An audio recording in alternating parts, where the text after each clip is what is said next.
Welcome, everyone. Rabbi Felicia Saul, and I want to welcome everyone here on behalf of myself and my colleagues, Early Matalan and Becca Weintraub, and of course, Cantor David Mintz, who's the head of the Center for Prayer and Spirituality here at BJ. We've been actually planning for this for a long time, hoping it would unfold. And so I want to share a couple of the reasons why we're doing this event, why now, why this year, why here at Hanukkah. And we're in a moment, as people have heard over and over again, of the year of Shemitah. It's a year of release, a year of letting go. And there are many ways to imagine what the implications of a Shemitah year are. I apologize for my dog. One is to let go of the assumptions that we are set up to believe are the way the world exists, that we're all have a constructed reality.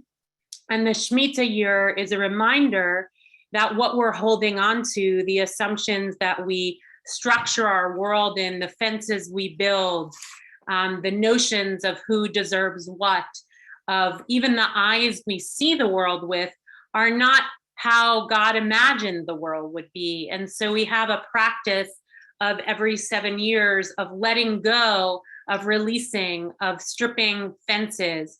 And also that leads to a notion of equity that didn't exist in the 6 years prior. So it's a re-envisioning of what the world can be, but in order to re-envision, we have to release. And so tonight as we gather, we mark that as those of us who grew up in America 400 years into a country that was built on the backs of Black folks and indigenous folks, that we've constructed a reality that is actually not necessarily, certainly how the world that God imagined, and if we ever can touch into what God imagined. And so we believe it's deeply important to search internally to figure out what are we holding, the assumptions that we carry that have a blemish on our soul, to in order that they actually, we need to release them, and we need to do the work to release those assumptions. And that is not only external work in our country and doing social justice, but actually it's deeply spiritual, religious work on the inside. And so we come tonight with that orientation that the work of dismantling racism and is not only an external practice and commitment, but it's internal, deeply spiritual work to release us of the ways we've constructed and built our reality and the assumptions we carry. That is work that we at BJ have been doing along for a number of years, and it's a lifetime of work. It's work that will never end. And this year in particular, as we're doing this reimagining, our diversity, equity, inclusion work and dismantling racism work is a part of that. And so today, we're doing this work and launching this on Hanukkah, because the theme this year of Hanukkah that we're trying to focus on is the notion of creativity, of when one releases, one opens up the possibility for emergent light to come through, the primordial light, in fact, the tradition says, the original light, which is pure and beautiful and expansive. And so we wanted to spend this Hanukkah really thinking about the ways that we can invite in that openness and that creative space in modes that don't necessarily always go together. And so Rabbi David Jaffe and Yehudah Webster have been working in partnership to bring actually two disciplines, dismantling racism and Musar work, to creatively engage in this conversation in a deeply religious, spiritual, and important way. And so our prayer really for this evening is to come with a different set of eyes and an open heart, with a continued commitment to do the work that we've been doing for many, many years around diversity, equity, inclusion, both internally in our staff in our community writ large, in how we govern as an institution, all those ways. And on this Shemitah year, to re-envision in this deeply creative and open and expansive space, to encounter this story anew with a sense of urgency but expansiveness. So I would like to welcome everyone, whether you're here from members locally at BJ, from a distance, whether you're new to our community, whether have yet to find our community but are with us through Yehudah and David's work. We're really happy to be a group together tonight. And we anticipate a really powerful and meaningful evening. And I just also want to say, for moments that might be uncomfortable, if we should encounter them during the course of the evening, feeling a little like pressured or pushed in ways that we're not used to, that's also a deeply creative space, is to be agitated. And so to invite in it rather than push it away and kind of breathe through it, rather than say and build up a fence and say no. So I want to now hand it over to Cantor David Mintz, who's been shepherding this program and this work with Yehudah and David for not only tonight, but for what will follow, to introduce our esteemed speakers. Thank you so much, Felicia. Yes, it's such a pleasure to be in this space with all of you for really this special evening. I do want to introduce our. I'm sorry, just 1 second.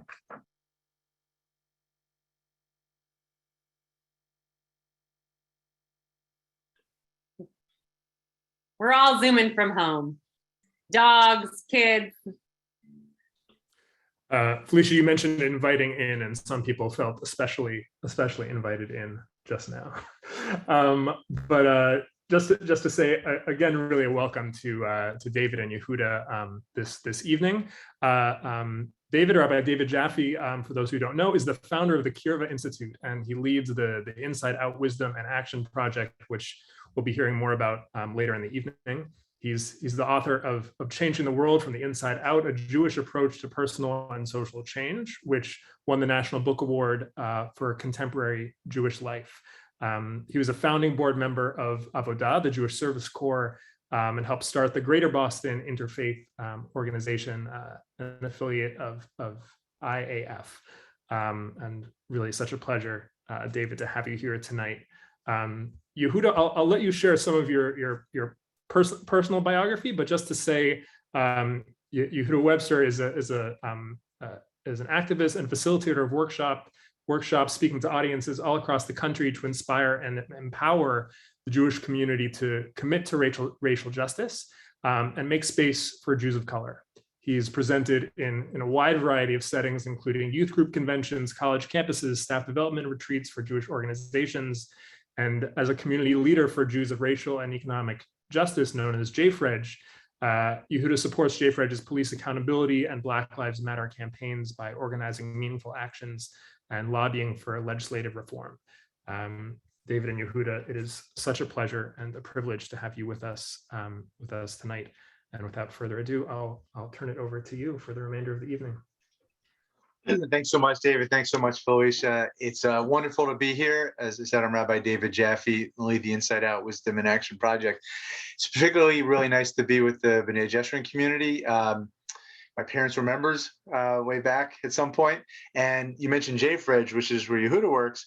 When I was a grad student in New York in the early 90s, we had beginning meetings of JFREJ at BJ back in the 90, 91, 92 period. So it's great to be with you. Inside Out Wisdom and Action is an organization that brings together both Jewish spiritual technologies like Musar and the Hasidic masters with the work of social change. So as Rabbi Felicia said before, it is a creative endeavor and fits in well with what's happening now. Our premise is that Judaism, we have amazing spiritual lineages that many of us have been cut off from through whether it's assimilation, immigration, the Holocaust, other things. And so we try to recapture those traditions and push them a little beyond where they may have been before. Whereas many of these traditions are about interpersonal excellence and relationships between transcendent and divine and human, we see how can these also support the work of systemic change and social change. And in this particular context tonight, the work of dismantling racism. And so what we're going to do tonight is Yehudah is going to lead us through a certain way of thinking about the work of anti-racism, and maybe in a different way than we've thought. And then I'm going to bring in Musar, which is Jewish practical ethics, and I'll explain a little bit what that is, and then we'll see how these disciplines connect. So without holding off anymore, I want to pass it on to Yehudah to take us into the first part of the program. Shalom, shalom. Thanks so much, Rabbi David, Cantor Dave, Rabbi Felicia. So good to be with the BJ community. Again, I'm Yehudah Webster. I use he, him, his pronouns. In Bed-Stuy, Brooklyn, former originally Lenape land. And I am with Iowa in this configuration as a consultant and educator, as well as a community organizer for Jews for Racial and Economic Justice. And, Rabbi Felicia really spoke to it so beautifully and eloquently, and so I'm not going to wax on here. But I do want to give some initial framing as to what the purpose of this workshop and the overall curriculum that Rabbi David and I have been designing around dismantling racism from the inside out. As I've been organizing in the community for racial justice, that piece that Rabbi Felicia was speaking to of, yes, externally trying to transform the system and the way that racism is embedded in our society, but also feeling a tension around, was I and my community doing enough to address how racism shows up, white supremacy culture shows up within ourselves and our community spaces? As I experienced, witnessed, was a part of within the various configurations of organizations, coalitions, and movement spaces that striving to do the external work of undoing and transforming racism on a systemic level, we were engaging in the very white supremacy culture, racist tendencies and dynamics that we were striving to undo. And so I honestly have, over the last few years, been concerned, worried about our collective ability to contribute to our efforts of collective liberation. I began to ask if we can't undo the white supremacy culture and unconscious indoctrination in racism within myself, ourselves, then how can we hope to transform and undo on racism systemically? And so this is the question that's been the driving force that's really brought Rabbi David and I into this partnership and helped me really seek out Musar, a spiritual Jewish practice of personal and communal transformation.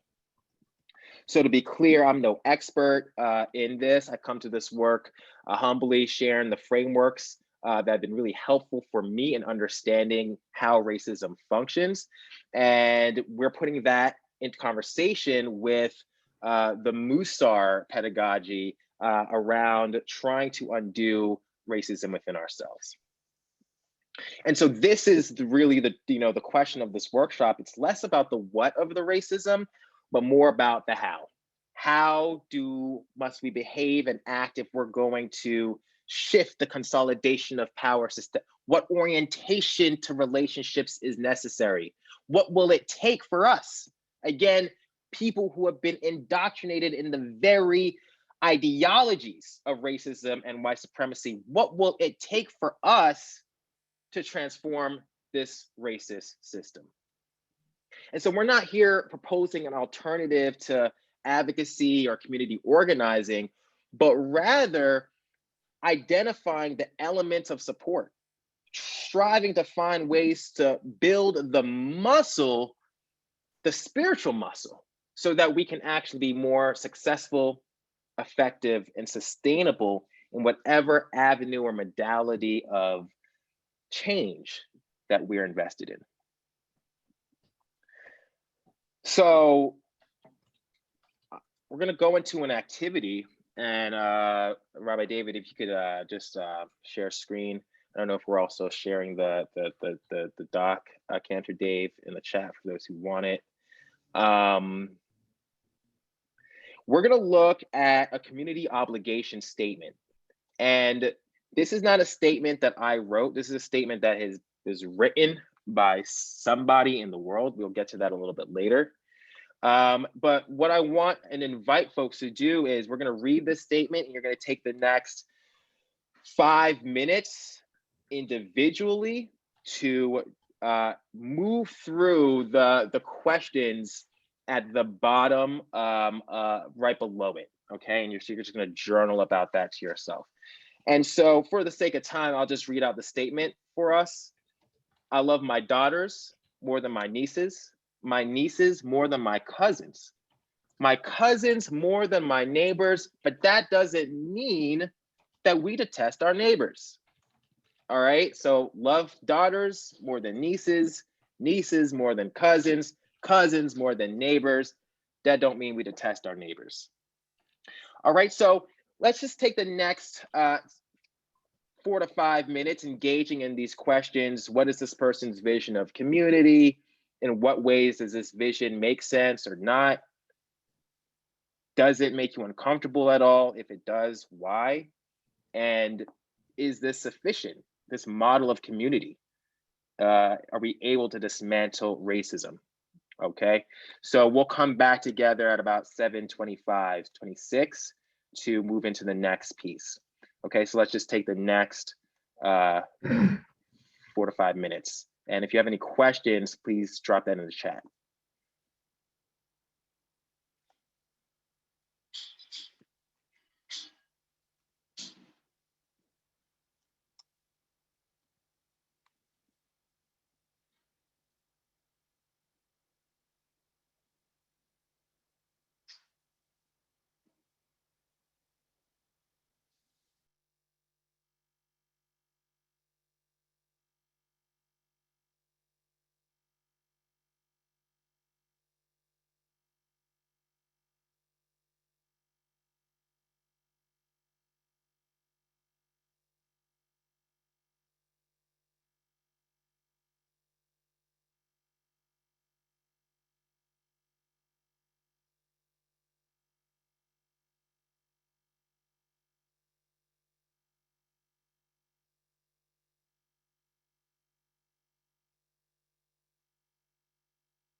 If you're still journaling, I invite you to continue. We're going to continue on to the next activity. And if that's on the second page of your handout. And we are going to discuss the community obligation statement. Don't worry, we're going to get into it. However, I want to just lead us through a quick supplemental activity as well, and we're going to put these two into conversation. So what you're looking at here is a resource from the organization Facing History and Ourselves, and it is called The Universe of Obligation. And that's something that wasn't coined at Facing History, but they've now taken it and made it into an activity to help us get clear about, well, who is in our universe of obligation? And what this refers to is all those folks who we feel responsible for, all those who would take great risk for. And so the idea here is, you've got these concentric circles, and you can use this however you feel that you're currently, not aspirationally, but currently oriented to your community in terms of obligation and care. So, you could put yourself in the center, right? Many folks do that, as you're obligated perhaps first to yourself. And then use the concentric circles around that if you wish to put other folks. And if you do that, you're essentially saying that, folks in the third circle, you feel less obligated to than folks in the second.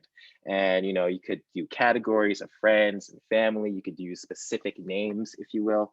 All right, so we're going to take the next 2 to 3 minutes to fill this out again. If you have any questions, confusions about what we're doing, please write to me in the chat, or just write to everybody in the chat. But again, we're just getting a sense. You're getting a sense for yourself using this worksheet. Well, who's in your universe of obligation and how are you oriented to it? Not aspirationally, but as it is now.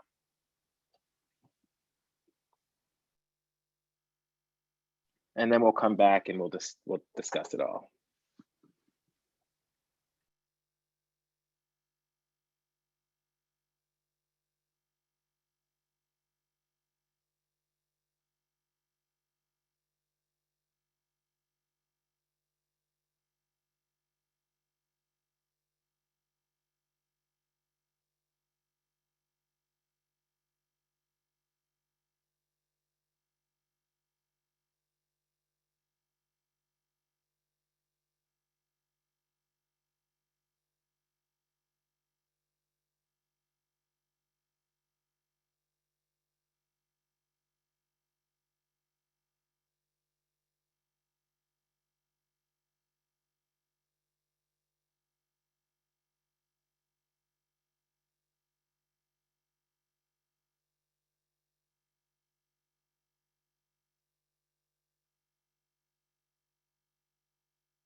All right, I'm going to invite folks back, and Rabbi David, you can stop sharing screen just so that we could see as many folks as possible.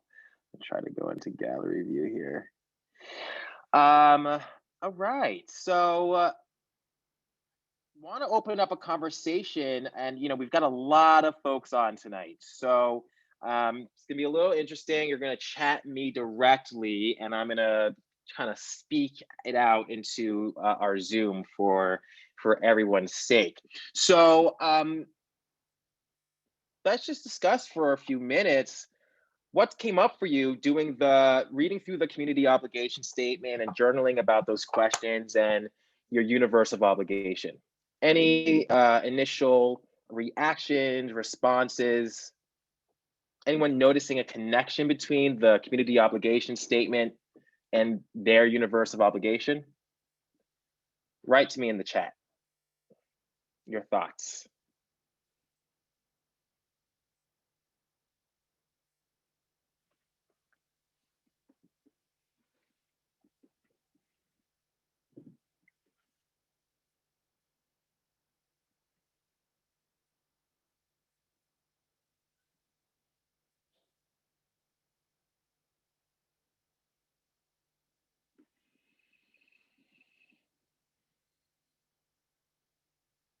So Wendy says, everyone in the circle, and I'm assuming you mean the universe of obligation, with one exception, is white. Lee says, obligation statement leaves out a lot of people. Martha, the initial statement did not feel like a statement about community. Okay. And in Joel, the circles allow for our own definitions of who we love more. Okay, yes. Seth, what connects us beyond not detesting the outsiders? How do we feel each other's humanness from across boundaries and borders, right? So maybe Seth's saying, well, okay, you might not love, but not detesting, that may be going a little bit too far. Susan, absolute connection. What made me uncomfortable in the first is a struggle as I examine my own thinking. Susan, if you could just clarify, I'll try to come back to that. Harriet says, interesting that the pronoun in the statement went from I to we. Very fascinating. And many people, a couple other folks have said that. Marcy says, the community obligation statement made me uncomfortable, but when I created my own circle of obligation, I recreated the same hierarchy as the one in the statement.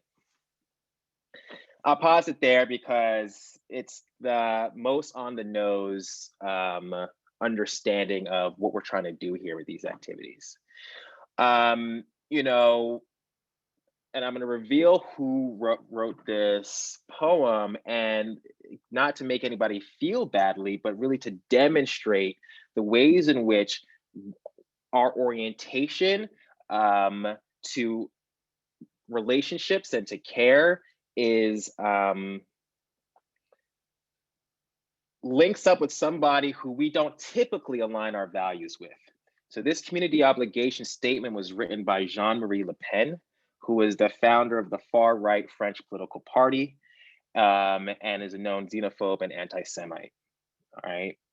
And so as I think it was Marcy that pointed out, most of us, if not all of us, have a very similar orientation to community, very hierarchical orientation. And as I've come to understand it, this is in part what makes it impossible for us to be sustainable and effective in our organizing and anti-racist efforts. I call it a tribal sensibility of a hierarchy of care. It privileges some of us over others, one identity over another. Similarly to the very hierarchy of humanity that race and racialized capitalism, if you're familiar with that framework, works to enforce, right? It's this tribal sensibility of a hierarchy of care that I see oppressions have come to depend on to keep us divided, leveraging and creating false tribes. Now you got tribes of race and gender, for example. And so now our hierarchy of care isn't just about our obligation to family first, which our Jewish tradition actually supports, but is also a tool that helps us perpetuate the hierarchy of race and value that this race-based caste system has established in this country, urging us to care for white people and whiteness first, and Black people and things related to African heritage last, with everybody else somewhere in between. They work as a feedback loop, right? Racialized capitalism works to create a value of humanity. that hierarchy. And as we live into that through our care, we're just reinforcing that very hierarchy that we're trying to get out from under. Y'all with me? This making sense, right? So it's no wonder to me now that when we go vote, many of us are voting for policies that are harmful to our neighbors or even ourselves, because our universe of obligation is small. And the folks that we're harming, they're not in our universe of obligation. And if they are, they're all the way at the bottom. You know, I'm thinking about some of these high profile cases that we just witnessed in this country. And there you have it. The hierarchy of care is right there. It's how Kyle Rittenhouse can be acquitted, but Tamir Rice was killed for holding a toy gun as a 12-year-old because of this hierarchy of care. Who gets care? Who is valued in our society, in our orientation, because of our racialized context?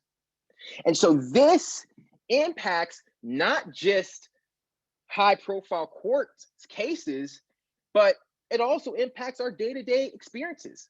It impacts our efforts to dismantle racism systemically. This hierarchy functions in such a way that even people of color can be pushed in this society to care more for white people and whiteness than our own well-being. So to me, if we're going to dismantle racism and really achieve this collective liberation that we're striving for, we need a radical reinvention to our relationship to care and who is cared for.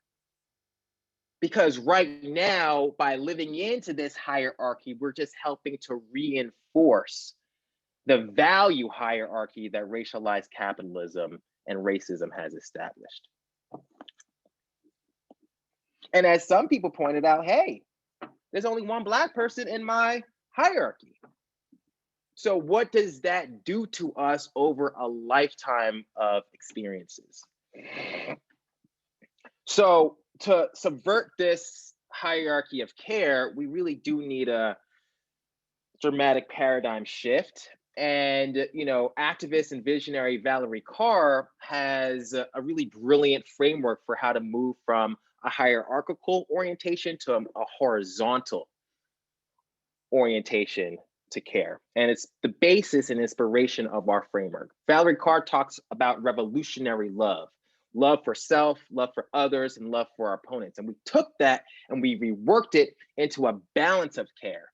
Care, not love, because we don't want to get the issue confused. When Valerie Carr talks about love, she's not talking about the butterflies or good feelings that may or may not come with the territory.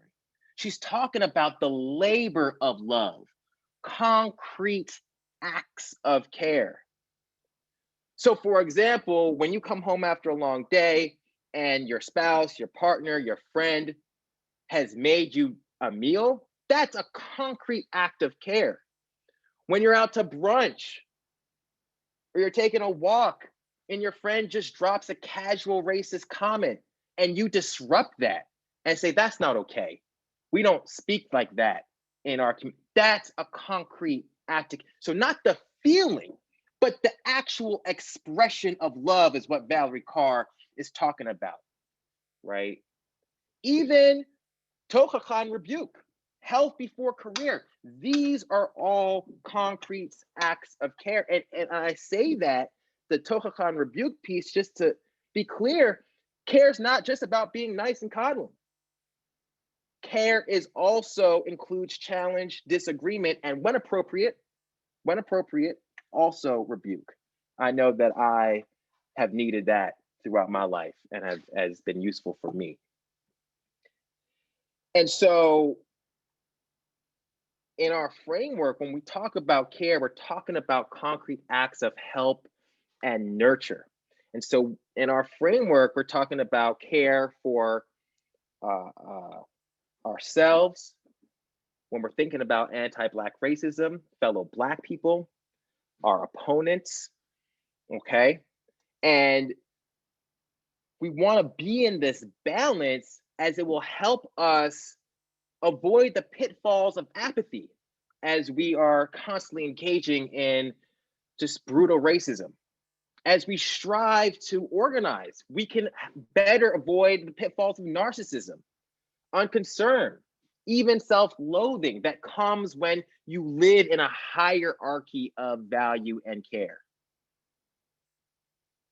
And so as we invest in this, particularly with a power analysis, it can also really help us build awareness of the blind spots that we have within our own communities, as was the original impetus, the driving question and problem that has pushed me into this arena.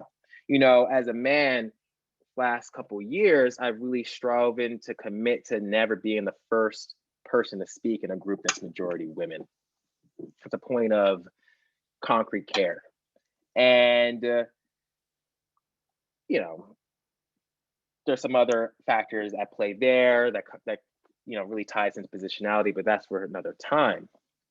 But something that's been so shocking to me, a learning that shouldn't have been shocking, is how often, more times than not, in a group of majority women, a man is the first to speak. And that's just really helped to make clear to me my blind spot, and understanding, even though I had it theoretically, but really building clear awareness of the real and perceived access and authority that men have versus women in our communities. In our case, beyond just the 3 domains that Valerie Carr identified, care for self, others, and opponents, we've also identified a 4th category, care or relationship with Hashem. And we have come to understand it as foundational. Look, that, you know, some people have said to me in the past, well, this isn't easy, Yehudah. What we're agitating is not easy. We have been oriented to this way of being our whole entire lives. Reorienting to a balance of care is a challenge, as Rabbi Felicia pointed out, is a lifetime of work and striving, particularly within this racialized context. So it's not easy. And so this is why we've added in this 4th element of a relationship with the Most High, because we see it as essential in fostering a sustainable balance in these other domains. It helps to renew healthy humility in our positionality in the world.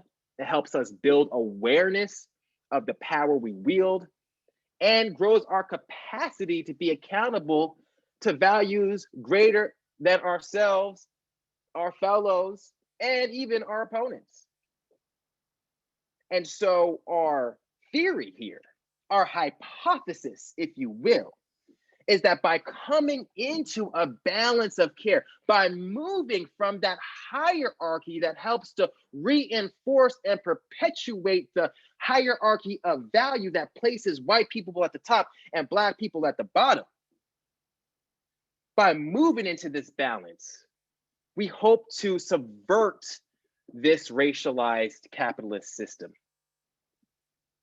And in so doing, undo the oppressive ideologies and behaviors that we've internalized, so that we can be more effective, sustained, and successful in our organizing, our advocacy, our service work to transform this racist system.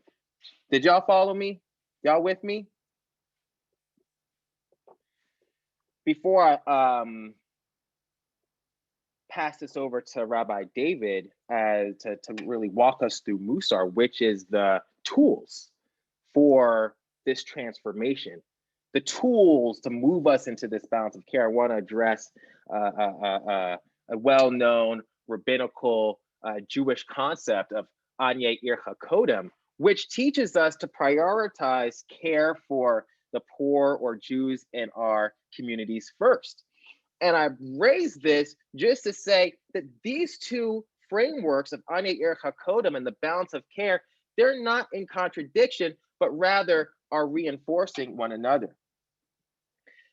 You know, the balance of care framework is pushing us, in fact, that in any context where we're at a disadvantage or we're being exploited or oppressed, as poor folks are in societies, we need more energy and care, concrete care, not the feeling, concrete care to be invested in us. That investment, that priority will bring us into balance with everybody else in society. And what's key here is that, and what's key to the whole hypothesis of a balance of care, what's different than the hierarchy is that as we care for some, it's not at the expense of others. And unfortunately, the hierarchy of care is what sets that up. That as we care for some, those at the top of our hierarchy, it is oftentimes, even if we don't know it, at the expense of others. And that's how racialized capitalism works, right? Exploiting those at the bottom of the hierarchy, that it's deemed less valuable than others that is placed at the top. Now, I'm gonna pass it to Rabbi David. I'm doing a little bit better on time than I even thought myself. I'll pass it to Rabbi David in just a moment, but you know, the last point that I wanna make here is that, you know, many times we go to, and this is what I appreciate about Musar so much, we need to move from the theoretical, from the intellectual to embodiment, right? And that's because it's often that behaviors shift our attitudes more than our attitudes shift our behaviors, right? And there's a lot of psychological research and even Jewish teachings that really support that. I just want to pull out a couple, right? You know, in synagogue, you know, I was a Hebrew school teacher for many years. I even taught at BJ for a couple. I was a Hebrew school student, you know, of course, coming up. And, you know, we gave tzedakah. You know, I remember as a, you know, third grader, I was given tzedakah as a young kid, putting the money in the box long before I had any appreciation of why and what charity even really was all about and what tzedakah really all was. But our tradition understands this concept, that it's behaviors that impact our attitudes more than our attitudes impact our behaviors. And so strives to build the habit and the behaviors so that when the maturity comes, the understanding will come with it, right? And so, you know, this is the work of Musar that we're leveraging here, is using Musar to embody the concrete care that would move us from this paradigm of a hierarchy to a balance that can subvert the very racist tendencies that we're striving to undo in our society. And so with that, I want to pass it over to Rabbi David to teach us about Musar and how we can really use this to move us into this balance of care. Thanks so much, Yehudah. I want to just say a couple words on what Yehudah just shared, and then give us a very short stretch bio break, and then we'll jump into Musar. One of the things I found so powerful and dynamic about this idea of balance of care and hierarchy of care is that you have to think about positionality, you have to think about dynamics of oppression and power, and things shift. Like, so for example, for a mostly white Jewish community, perhaps in a certain place, there may be a positionality that's saying, you know, we need to go outside of just Ani Ir Kodem, our people come first, because of positionality. But in situations where there may be oppression and where, you know, Jews are under pressure, under attack, we need to kind of hold together more, and then focus more on self-care as opposed to the care of the other. And so it's dynamic and it shifts. But what I think so brilliant about this is that we want to not just be in a rigid hierarchy all the time. And it always goes that way. But you want to be thinking about these dynamics. And that's what, again, that's what we do in this work as we go forward. Now, we're going to see an example of that in a little bit. But I do want to give folks a chance to stand up, get your head away from the screen for a second, go have a bio break if you need it. And let's start back up here at, I have 7:50 on my clock. Why don't we say 7:53? So we'll take a 3-minute break right now, and then we'll jump in for the next 35 minutes into Musar.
Okay, folks, let's come on back. If you're in the area of your computer, we're going to move on. And so I want to do a very brief overview of the Jewish discipline of Musar. I know that many people in the BJ community have been exposed, either practice or others. Actually, I wrote a curriculum that I know was used at BJ through the Institute for Jewish Spirituality called Tikkun Midot. It was part of the Tikkun Midot project. I know there were a number of groups involved with that back about 5-6 years ago. So what I want to do is I want to go use a slide deck and do a very brief overview. This will be review for folks who are familiar with Musar, and it'll, but maybe show some new things, and it'll give you the perspective that we're bringing to this discipline. And then we're going to move into a practice, and then look at the framework that we use for this overall curriculum and project. So I'm going to share. Let me share my screen in a sec.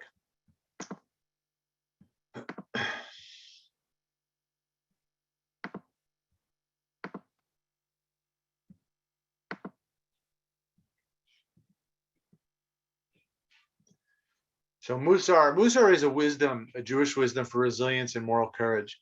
And we use it in this context of this program as to work on anti-racism. So the need for resilience and moral courage in our life, in the Jewish community, is not new. We're in the time of, it's Hanukkah. Happy Hanukkah, everyone. We have the battles over the temple in those days, and then this picture from the Roman destruction of Jerusalem. And we've been through epidemics and plagues before. That's a notice from the 1848 cholera epidemic. We've been through hard times. Musar is a discipline of how do we bridge the gap? How do we actually live our values? Not just have values in our minds and our hearts, but how do we actually live them out? Musar is built on the understanding that the deep reality of the universe is connection. However, we don't live like we're connected. There's a gap there between that reality of connection and oneness and how we really live. And Rabbi Shlomo Volbe, one of the great Musar teachers of the last generation, points out that the word for cruelty in Judaism is achzar, achzariyut. And the root for that word is kizar, which means like a stranger. Like zar is a stranger. And so cruelty and oppression grow from when we make others like strangers. And even to the point where we can make ourselves like a stranger or we're estranged from God. That's the root of cruelty and oppression. Musar is the discipline to remember the essential connection and to overcome this estrangement and alienation. Musar literally means ethics and instruction. The term in Psalm 34, sur mira va'aseh tov, sur, musar, turn from evil, turn in the direction of goodness.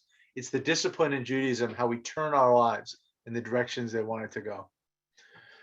So we have great values in Torah. Love your neighbor as yourself. Who is wise? One who learns from all people. Honor seeking drives a person from the world. These are from Pirkei Avot. Great values. We're not taught, it's not an instruction manual though. How do you actually develop these traits? We have to wait another 1,000 years until about the year 1000 of the Common Era till we start getting the beginnings of Musar literature. This is a picture of the Rambam. There's a document, the Chovot HaLevavot, which is the duties of the heart, one of the early Musar books from 11th century Spain. So Musar was this literature to take these great ideas in Torah and actually teach us how do we actually live them out through meditations, through practices and all that. And we've had 1,000 years of Musar literature that touches every corner of the Jewish world, throughout North Africa, the Middle East, all parts of Europe, around the world. In 19th century Lithuania, you had the beginning of something called the modern Musar movement, started by Rabbi Israel Salanter. And Rabbi Salanter's concern was he saw the enlightenment of Western Europe coming east and beautiful ideas around modernity and equality. And he knew that the Jews of his time in Eastern Europe were not going to be able to withstand the pressures of modernity because their practice and their religion was very superficial and it was very conformist. And he was looking for something that people could internalize Judaism so they can meet modernity and take the best of modernity, but not throw away Judaism. And he looked to Musar as the discipline in Judaism for that internalization. And one of his big statements was making yosher as important as kosher. Yosher meaning integrity, ethical integrity, as important as kosher. Jews were good at kosher and Shabbat, but business ethics were lagging. And that was a major part of the Musar movement, was to raise up the ethical level of the Jewish community while also internalizing all of our teachings. Musar is based in the idea of that each of us has a personalized soul curriculum, is a phrase that I've learned from Dr. Alan Marinas, and we're all made in the divine image. So we each have these personalized soul curriculums, and our job is to identify what are the different traits, different character traits, soul traits that are on that curriculum so we can really live as made in the divine image and really live that fully.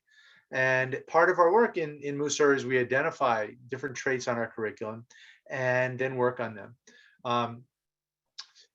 One of the ways we figure this out is how are we called to show up? And one of the great Musar teachers, Rabbi Yosef Yuzel of Nevardik, he uses an analogy of a wheel. And he talks about a wheel and spokes. And the spokes are traits. So you think of all the different character traits you can think of, whether it's humility, trust, courage, these different things. It says these are the spokes on the wheel. And if those spokes are not aligned, that wheel's not going to turn. And so we can learn what traits need to be aligned for us by how we're needing to show up. So if you take the metaphor and go with it, the rubber hitting the road, where that wheel is hitting the road, that's where you're being called on in reality at this moment to show up. So if you're trying to organize a group to do anything, you're trying to organize them, if you're not good at listening, and you just want to hear yourself speak all the time and talk, and so let's say that's your arrogance trait is like way too long, then that wheel's not going to turn. You're not going to be able to organize people very well. You're going to have to pull that in.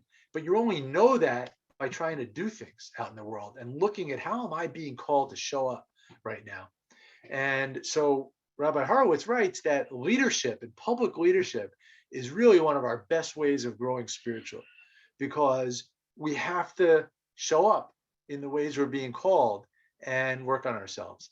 And in our context, where we're working on dismantling racism, we try to think here about what's on my soul curriculum in dismantling racism. What is it about? Is there humility on the soul curriculum?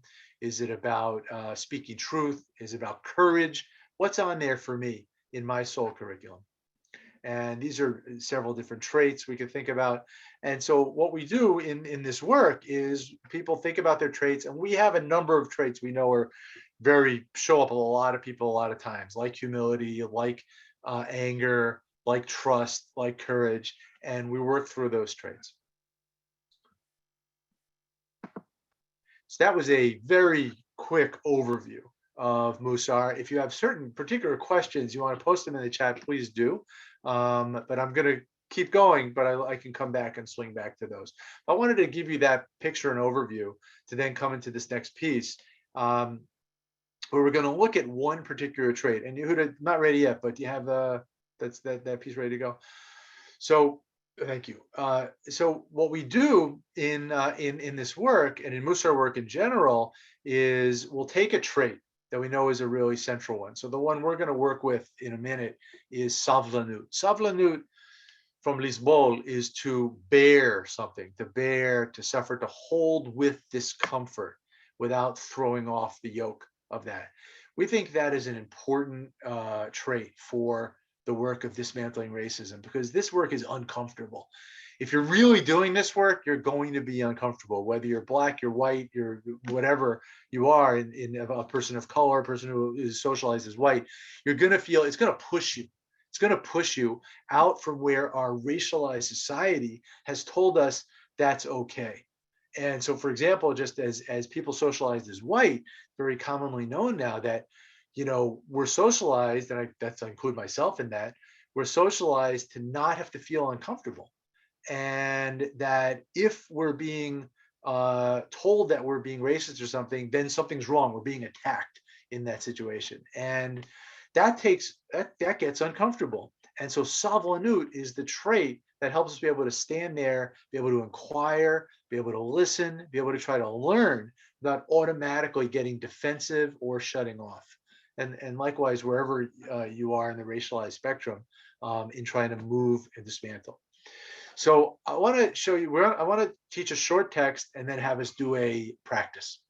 So Yehudah, can you bring up the savlanut page? And this is on page 3 in your packets, if you have your packet. So the core teaching, you know, what we do in Musar, one of the first steps is we will study a source or sources from the Jewish tradition about that trait and try to get a working definition, something to work with that trait to then apply in our lives. And so the source I want to bring here is from 16th century Tzfat, from the mystics of Tzfat in Israel, from Rabbi Moshe Cordovero, and a classic Musar book, a mystical Musar book called the Tomer Devorah, the Date Palm of Devorah. So he writes, and he's speaking about very classic Kabbalistic theology here. He writes, there's not a moment in which a human being is not sustained from the flow of divine abundance. Rather than stop this abundant flow, the Holy One has savlanut and waits for people to return. Behold, this is a trait that people need to acquire, savlanut, to be able to withstand insult and still keep their good flowing to the other. That's a paraphrase. So again, this teaching is, the mystical idea is that everything exists in this world only because God is constantly having a flow of divine energy come into this world. I'm speaking to you because God is sustaining me at this moment to be able to do that. And the idea is that at any point, God could cut that off if God wants, but out of God's great kindness does not do that, even when we as human beings misuse that power in all kinds of ways, because God has savlanut and is waiting for us to be able to return. And so he says that same with us as people. We can do that. We can have this goodness flow from us into others, even when we might be being insulted. Now, there's an important power analysis of this to do, and thinking about when this applies.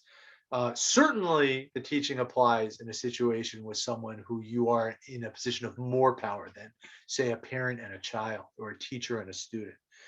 I would think even in peer situations, this would be really applicable. Whether it's applicable when you are the less powerful party in a situation and suffering insult or abuse or something from them to then do this practice, that's a question. I wouldn't necessarily say someone needs to do that. I think that's needs to be very thought out, and if it makes sense. But certainly where there's an equal power or more power, I think this is very applicable.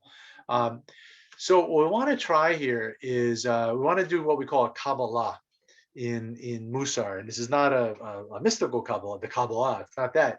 It's a Kabbalah being lekabel, is to receive something. And so the practice was the master would give the students actions to take and to try out, and they would mikabel, they would receive them, take them on themselves. So even though today in Musar we often come up with these and make them up ourselves, we still call it a Kabbalah. But what it is it's an action, it's a practice using a particular phrase, a focus phrase. So the phrase here from the Tomer Devorah is, I will keep my goodness flowing to you, or I stay connected to you. And the exercise I want to invite us into right now is to think of a person with whom you are struggling to maintain close connection due to something that has to do with racism. Okay, think of a person with whom you're struggling to maintain a close connection due to something having to do with racism. This could be a friend, it could be an ally, it could be someone who's an ideological opponent. Okay, so just give you a minute, just think about that, and really who's come up with someone in mind that you're having this kind of struggle to stay close to.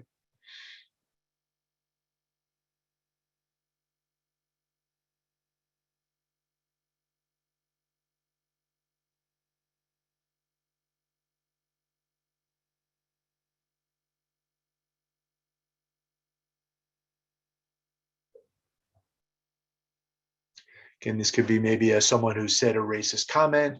This could be an ally who you're in some kind of, struggle around in fighting racism.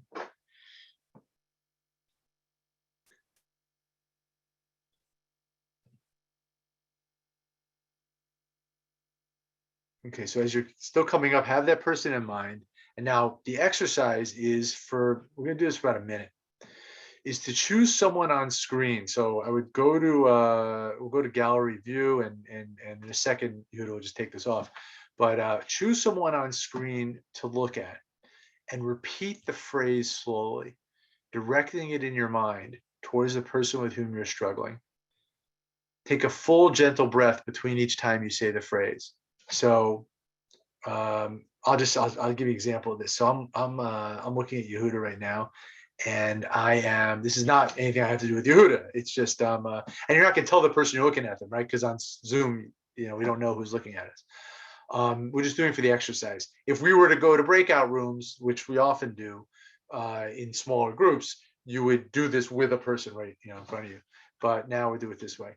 So I'm thinking about my uncle, who has said some racist things, and I keep my goodness flowing to you. I keep my goodness flowing to you. I keep my goodness flowing to you.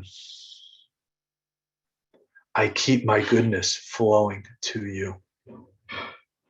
And like that. So you want to do it slowly, a minute. It's emotional. I just want to give you a heads up that it could really bring up quite a bit of emotion. And if you feel grounded enough, let it come, let the tears come or whatever comes.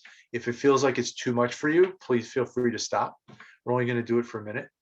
But again, do it nice and slowly. You can change the tone. I see there's some people here who are with someone else in the room. So maybe you want to do it with each other, and give yourself, about 30 seconds each to do it with each other. Okay, so we're going to go ahead and try this. So go to gallery view and find someone, and I'll go on mute also, and I'll let you know when a minute's up, and then we're going to sit just for about a minute or two to just settle yourselves or to jot down any notes about what came up for you. Okay. So find someone as your focus, and here we go.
Okay, that was 1 minute. So we'll take 2 minutes now just to sit quietly or jot down any insights that came up. And if you want to keep going with this, please keep going, but we'll go for 2 minutes.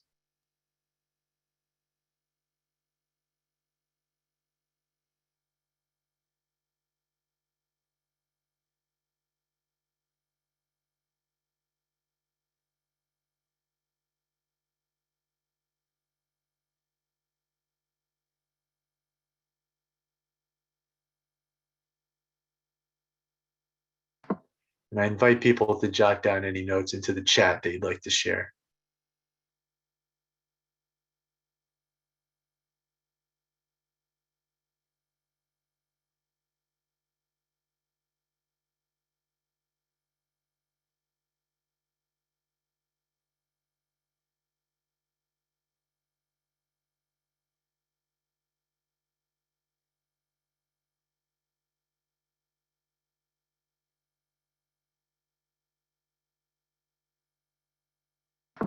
Great. So how was that for folks? Let's hear from a few people. Please put in the chat what was any insights or any, what was that experience like for you trying that? That is one of our practices of many that we do, and that you work on that. I know for me it brought up with this particular person who is very problematic, like that, just a humanizing and a kind of seeing the human there, in addition to all the negative things I see, which maybe give a chance to actually have more of a connection and be able to share some thinking with this person.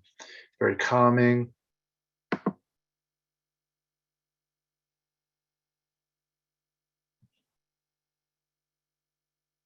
Yeah, what else? Any other thoughts or insights there with that particular practice?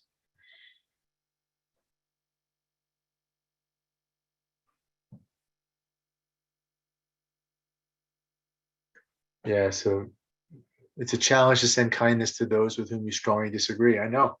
And is find a place, it's like, I think this is part of the work. Certainly, again, as people socialize, for myself, someone socialized as white, we call white work, is to be able to reach other white folks, and especially those who we disagree with on these things. Yeah, the humanness is accessible, but it takes work. It does. And this was short. Doing this lifts negative feelings as the statement is repeated. Yeah, and again, what we do in Musar is we do this over time. So we'll have a do this for like 2 weeks or 3 weeks, and we get to practice it. Yeah, hoping the Kavanah remove the bitterness from her heart. How do I accept what I want to change, but I cannot? All I can do is love her more despite our differences. Yeah, sometimes just presence. So is it something I actually do in real life? And of course, it's kind of selfish because it's for me. Well, it does. It's both, I think.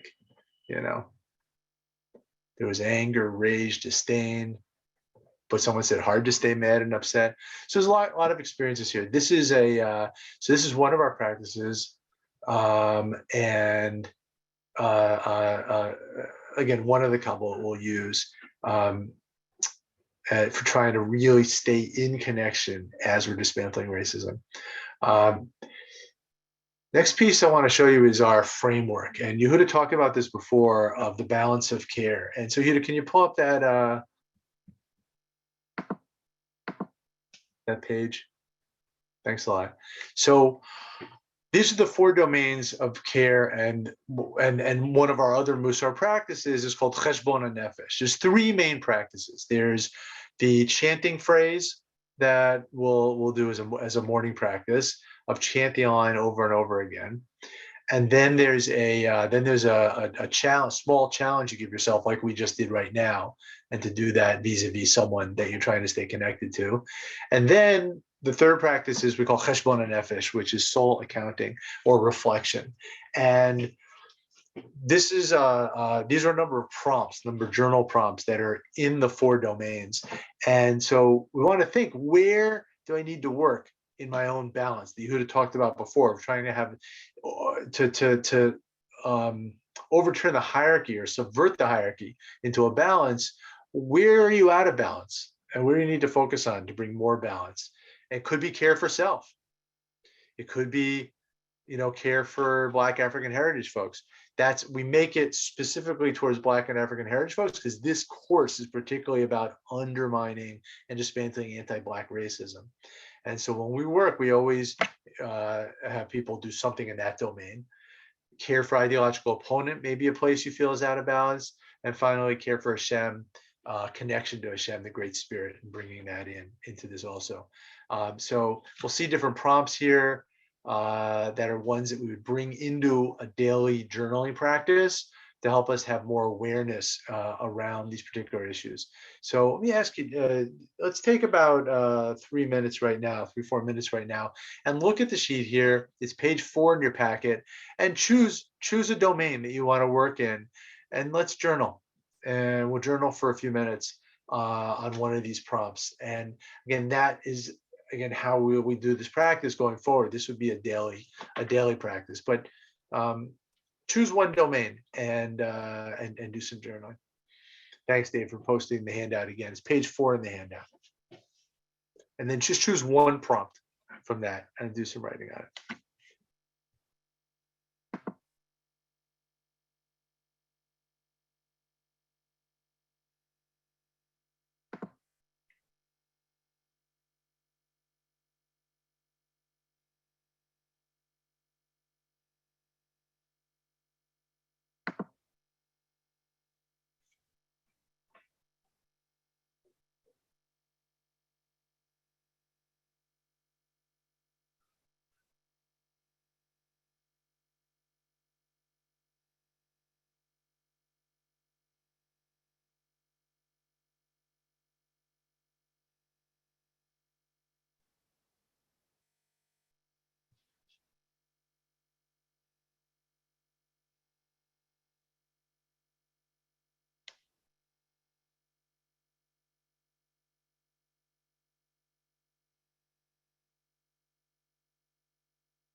Let's give about 1 more minute for journaling.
Okay, you can keep going with your journaling, but it advice to come back together. And this, what these journal prompts do, again, over time, working on them regularly, is they build our awareness of how we've been socialized by racism and give us more choice about how we want to go forward and dismantle. And all of these practices together, again, the phrases, the small challenges, the reflection, help us do the inner work of being able to uproot what are our the socialization and implicit biases, and be able to live more in our interpersonal relations, the kind of systemic change that we're trying to do. I want to invite, thanks a lot. We can take this off now. You don't want to go back. Thanks a lot. So I want to invite any questions or comments or thoughts about this particular approach that you may have about how we're weaving together the disciplines of Musar and anti-racism work that you've seen tonight. So let's get, if there are a few comments or questions, we have time for that now before we close.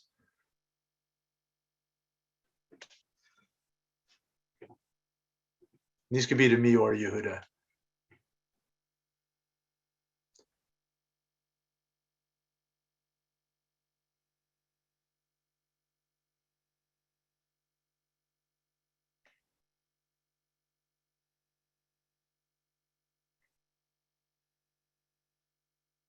Yeah, Linda. David, it might be helpful for you to give us some additional examples of how we might track what are the midot that we need to work on most. So for example, if I say, well, I know gratitude or I know generosity is a midah, let me play with that and see how that intersects with racial attitudes or whatever. But maybe you can elaborate a little bit more on how we would take this ourselves and move forward. Yeah, thanks, Linda. I would, the way I think about it, go the other way. Not so much like I know my midot, right? Like for me, trust is a big midot that I work on a lot. But I didn't necessarily start there. I would start more from life and what am I hitting up against? So for example, I'm in a meeting with colleagues. I serve on a board of directors that's about half people of color, of African descent, and half white. And I know what goes on for me on that board. I kind of see my impulse to want to take control or to do. I kind of see stuff and I hear the racist messages going on in my head, and that's happening. So it's in life happening. I'm saying, wow, my humility and needing to figure out what's the right space I need to be taking is really up here. So I'm like, okay, I know humility is going to be one of my things there. Or say you encounter, someone making racist comments and having to call on that courage to be able to say something. It's like, oh, yeah, courage, that's going to be up there. So that's more the way I would track these, is when you're thinking about wanting to do the work of dismantling racism, what are you hitting up against in life? And then think, okay, what are the traits that are involved there? So that's how I think about it, Linda. You could do it the other way. You know your traits, you know your soul curriculum. You could think, okay, where does this show up? If I want to be doing this work of dismantling racism, like you said, like gratitude. So where would gratitude be? And then you'd want to point gratitude in that direction, create some kabbalot for yourself. Again, that will be focused specifically on trying to deal with anti-Black racism. And you could use this balance of, the balance of care that we've laid out and come up with your own things. Or you can come join the course that we're going to be offering that Dave is going to, Cantor Dave is going to talk about in a little bit. So hope that helps. Maybe time for one or two more questions or comments or insights.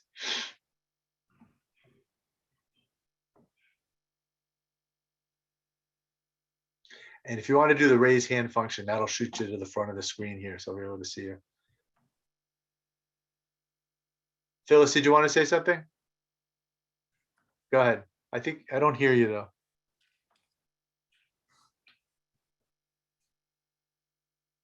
We're not here. We're not. Maybe write it to the chat.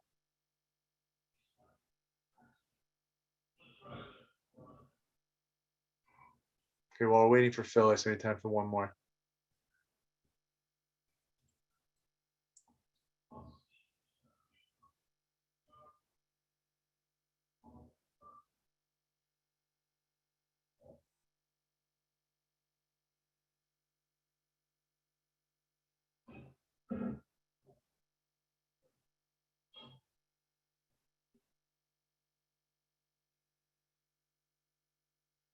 Yehudah, would you have anything you want to add to Linda's question?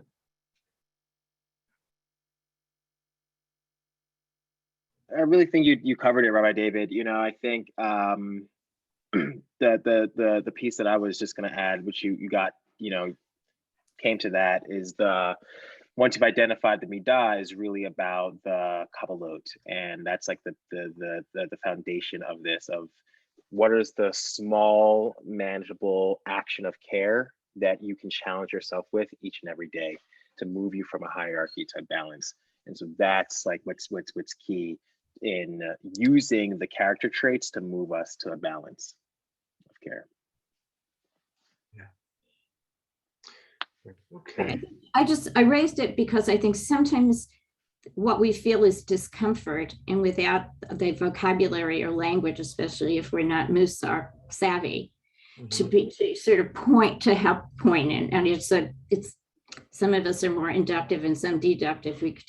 You could work from both directions. Yeah, absolutely. Great. All right. I think we should start moving towards close tonight. I just do want to invite, before we hand back over to Cantor David, just want to invite folks, if they'd like to connect with us at the Inside Out Wisdom in Action Project. We'll put our website in the chat, and you can follow some of the work we're doing around this racial justice work and also other integrative Jewish spirituality and social change work. And with that, actually, I see a question from Seth here before I turn it back over. How do we stay aware and sensitive to the unexamined, taken for granted norms that we have come to live with and accept? Does Musar have some tools to help us stay aware and alive? That's what it's all about, actually, is that like exactly staying awake enough that we're just not living habituated to all the messages we've gotten. And the Kabbalot, as we've been talking about, Yehudah's been talking about, are really central to that, because they shake us out of our comfort zones by pushing us to do something that feels a little bit uncomfortable. And that helps raise awareness. But the whole discipline is exactly trying to address what you're asking, Seth. And with that, we turn it back over to Dave. Great. What a great final question to kind of concretize the essence of the work. So first, just again, David and Yehudah, thank you so much for this learning and really this journey tonight, and for everyone who's on the Zoom. I wanted to share that if this is opening up something for you, or it's creating an idea that you want to explore more deeply, just to share that we're really excited to be piloting a cohort of the Dismantling Racism and the Inside Out curriculum that Yehudah and David will be leading. It'll be meeting over the course of 10 weeks. And the cohort's going to put the ideas that we explored in this session into practice, and working closely with Yehudah and David and with one another. People in the cohort will become equipped with concrete daily Jewish spiritual practices to undo implicit and explicit racism within ourselves and others, and supporting the collective organizing and advocacy and service work that's essential to this work as well. So in the coming weeks, you'll be hearing more about this cohort, how to sign up, how to apply, and learn more about the next steps. But again, that's a 10-week program that will part of the idea was for tonight was to kick that off. Again, you'll be hearing more about that in the coming weeks. And speaking of the coming weeks, just to highlight a few things that are coming up that I want to make sure everyone's aware of. This coming Monday night at 7 p.m., we have a program, Reimagining Criminal Justice, Policing, and Security in New York City. And this is a program with the newly elected Manhattan District Attorney Alvin Bragg. for a conversation about policing and criminal justice reform with Renita Francois, the Executive Director of the Mayor's Action Plan for Neighborhood Safety, Antonine Pierre, Deputy Director of the Brooklyn Movement Center, and moderated by Udi Ofer, the Director of the Justice Division and Deputy National Political Director for the ACLU. That's this coming Monday night.